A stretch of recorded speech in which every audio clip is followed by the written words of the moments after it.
دو چیزیں ہیں، ایک کو کہتے ہیں حق اور دوسرے کو کہتے ہیں باطل۔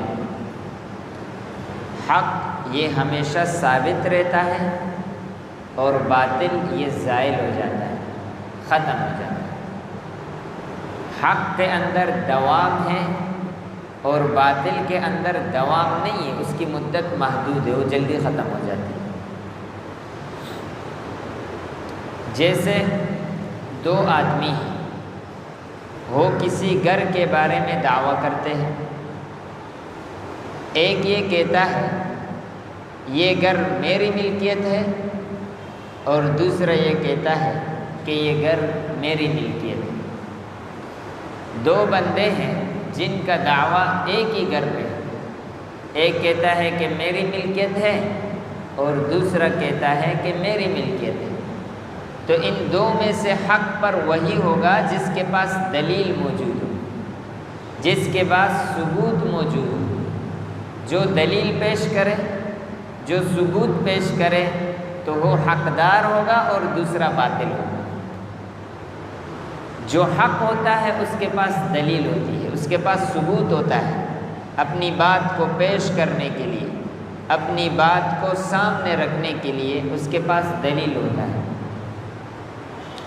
اسی طریقے پر ایک ہے ظاہر، ایک ہے باطن۔ ہر انسان کے دو ہی حصے ہیں، ایک اس کا ظاہر ہے، ایک اس کا باطن ہے۔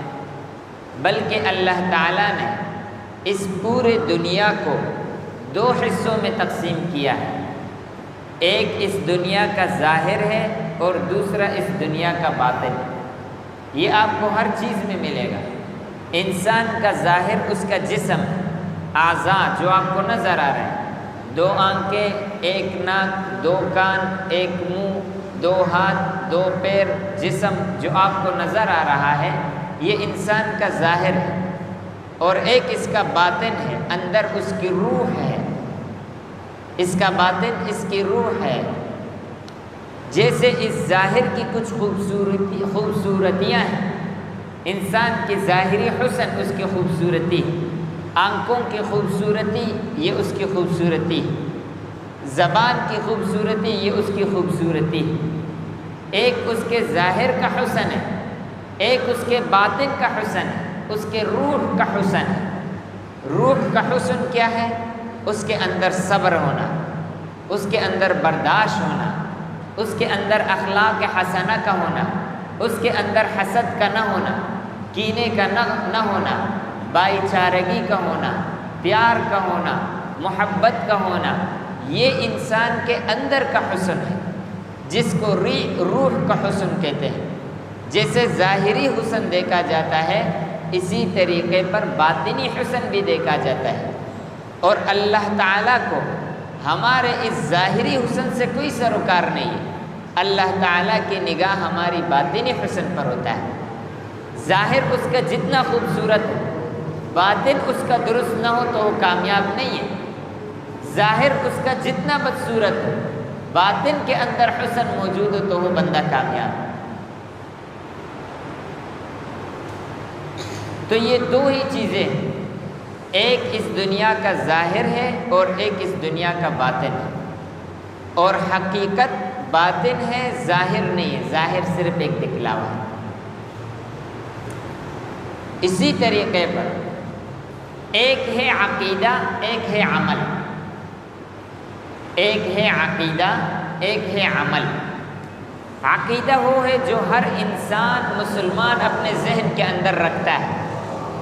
میرا یہ عقیدہ ہے کہ نماز فرض ہے، میرا یہ عقیدہ ہے کہ زکوٰۃ فرض ہے، میرا یہ عقیدہ ہے کہ صدقہ فطر ادا کیا جائے گا، میرا یہ عقیدہ ہے کہ آمنت باللہ وملائکتہ وکتبہ ورسلہ والیوم الآخر والقدر خیر وشرہ من اللہ تعالی والبعث بعد الموت۔ میرا ان سب پر ایمان ہے اور عقیدہ ہے۔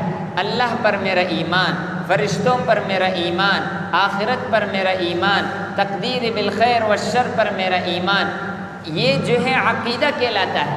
اور ایک ہے عمل، اس پر عمل بھی کرنا۔ عقیدے کے اندر کمزوری نہیں آتی، لیکن عمل کے اندر کمزوری آتا ہے۔ ایک مسلمان ہے، عمل تو نہیں کر رہا، نمازیں نہیں پڑھ رہا، زکوٰۃ ادا نہیں کر رہا، عمل میں تو کچھ بھی نہیں ہے، لیکن عقیدہ ہے اس کا۔ کہتے ہیں میں مانتا ہوں نماز فرض ہے، بس میری سستی ہے نہیں پڑھ رہا ہوں۔ میں مانتا ہوں زکوٰۃ فرض ہے، بس میری کمزوری ہے میں ادا نہیں کر رہا ہوں۔ تو عقیدے میں گڑبڑ نہیں آتی، عمل میں کمزوری آتی ہے۔ اگر عقیدے میں کمزوری آ جائے تو پھر وہ بندہ ایمان سے خارج ہو جاتا ہے۔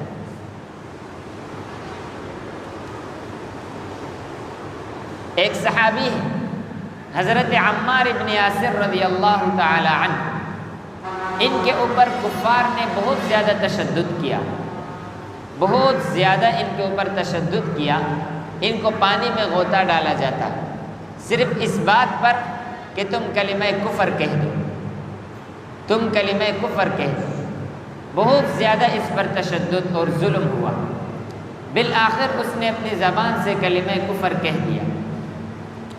تو کفار نے ان کو آزاد کیا، یہ آئے اللہ کے نبی کے پاس اور بڑے رو رہے تھے، اور اللہ کے نبی سے فرمایا کہ عمار سے بہت بڑی غلطی ہوئی۔